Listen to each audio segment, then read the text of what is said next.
Jour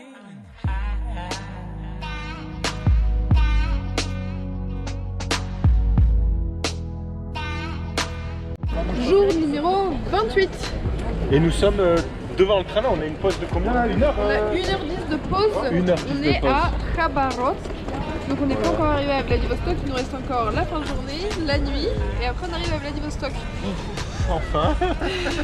Donc là on va aller marcher un petit peu, acheter un peu de nourriture, voilà, se dégourdir les jambes parce que ça fait depuis hier, avant-hier qu'on est dans le train. Ouais, ça fait presque 48 heures là, ça y est. Ouais, oh, ça y est. Waouh. Bah allez, on y va. Allez, c'est parti. Allez. Aujourd'hui, je vous fais une vidéo sur le budget de notre voyage transsibérien. Ça peut aider des gens qui souhaiteraient faire ce voyage ou juste par curiosité savoir combien coûte un voyage comme celui-ci.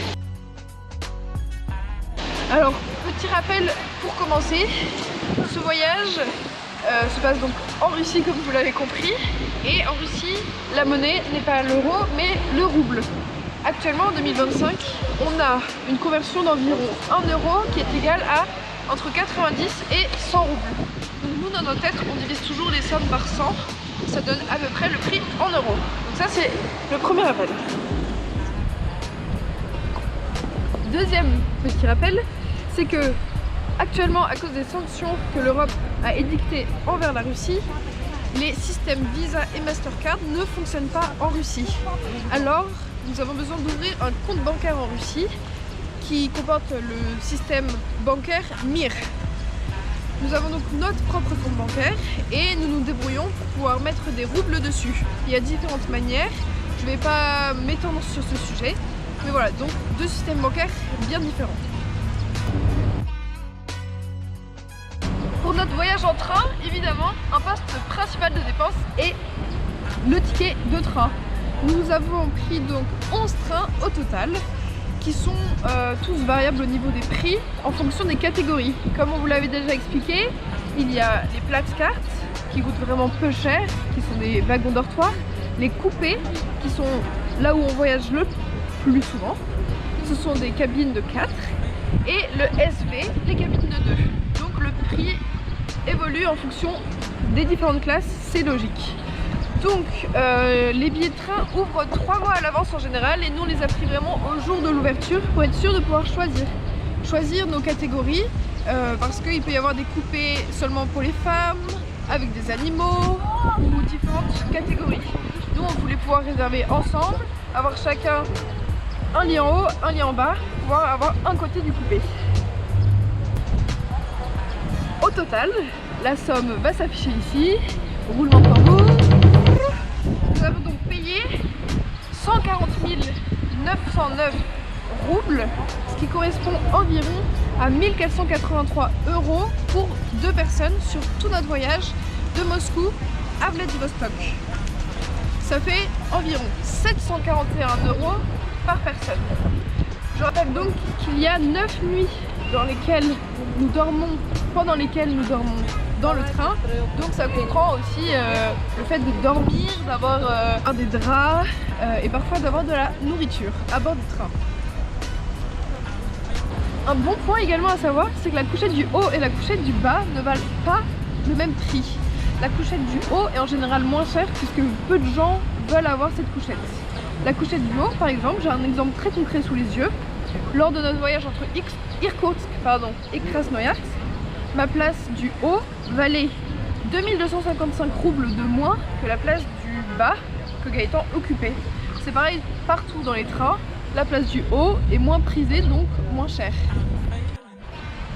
Comme vous l'aviez également vu, nous souhaitions tester la catégorie la plus haute au niveau confort. Nous avons donc testé les SV. Bien sûr, ils sont plus confortables et plus intimistes, donc ils coûtent plus cher.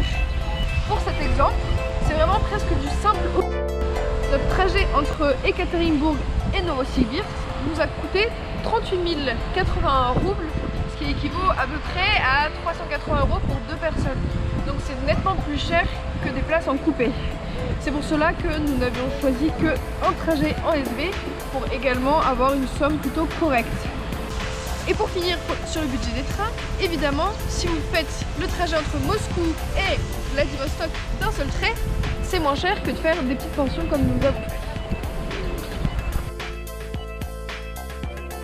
Autre poste principal de dépenses, les nuits en hôtel.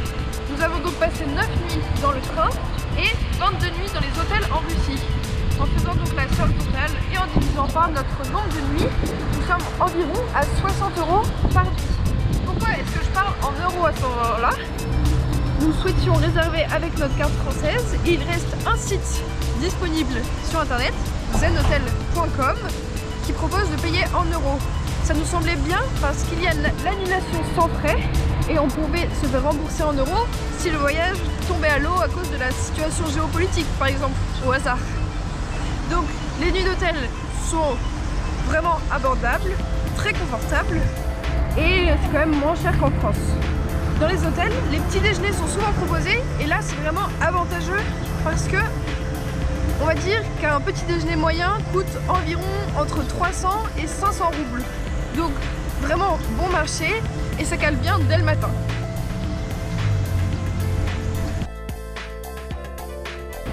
Le bus en Russie est très abordable. Un ticket de bus pour une personne pendant un trajet coûte 40 roubles, soit environ 40 centimes d'euros. Les taxis sont également très peu chers. Une course coûte environ 200 roubles. Donc il ne faut pas hésiter à prendre le taxi lorsque les réseaux de bus sont moins compétents, comme par exemple on a pu l'observer à Irkoutsk ou encore à Chita.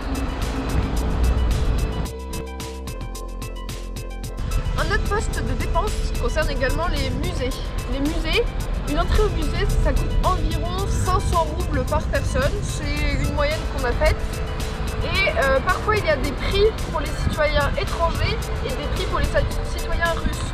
Là on n'en a pas vu beaucoup de différents, mais par exemple à Saint-Pétersbourg, où nous sommes déjà allés dans d'autres voyages, les différences sont grandioses dans les châteaux par exemple, où ça va vraiment du simple au quadruple.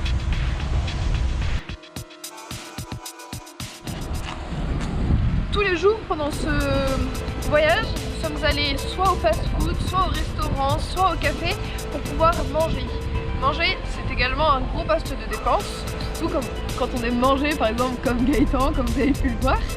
Donc, pour donner une moyenne, pour 2 personnes, la cantine russe, pour 1000 roubles, on peut manger pour 2. Ça, c'est vraiment une moyenne vraiment haute. Au fast-food, on peut manger pour 1400 roubles pour 2, vraiment facilement. Au café, pour 1500, 1600 roubles pour 2 personnes. Après, on passe dans une autre catégorie, les restaurants de type restaurant géorgien, restaurant du Tatarstan, restaurant de Bouriatie. Et bien ça c'est un peu plus cher, mais ça reste encore très bon marché puisque pour 2, on s'en sort pour environ 2800, 3000 roubles. Ce qui est vraiment très chouette pour une qualité de nourriture incroyable. Dans cette vidéo, j'ai parlé des postes principaux de dépenses, ceux qui sont en plus intéressants. Je vais pas parler par exemple des billets d'avion parce que ça dépend vraiment de quand vous prenez les billets d'avion, par quel chemin vous décidez de passer, par l'Estonie, par la Finlande, c'est plus possible, mais par la Turquie. Il y a vraiment différentes manières de venir en Russie et d'en repartir.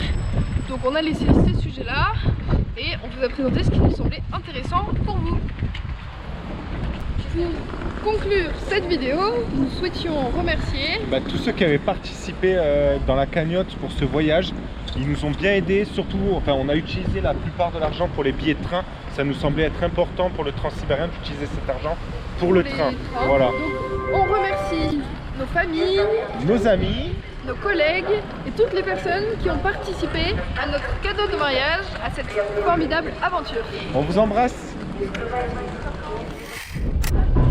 En direct du wagon restaurant, petit repas des familles. Comme d'habitude, c'est moi qui vous parle de la bouffe parce que j'adore ça. Allez, bon appétit. Alors c'était bon chérie? Oui. T'as mangé quoi? Bah ce que t'as vu tout à l'heure, non? Du borsch, du plof et du thé. Et ça a coûté combien les 2 menus? 18 € Au total. 9 et 9, 18. Imaginez ça dans un TGV, mon copain.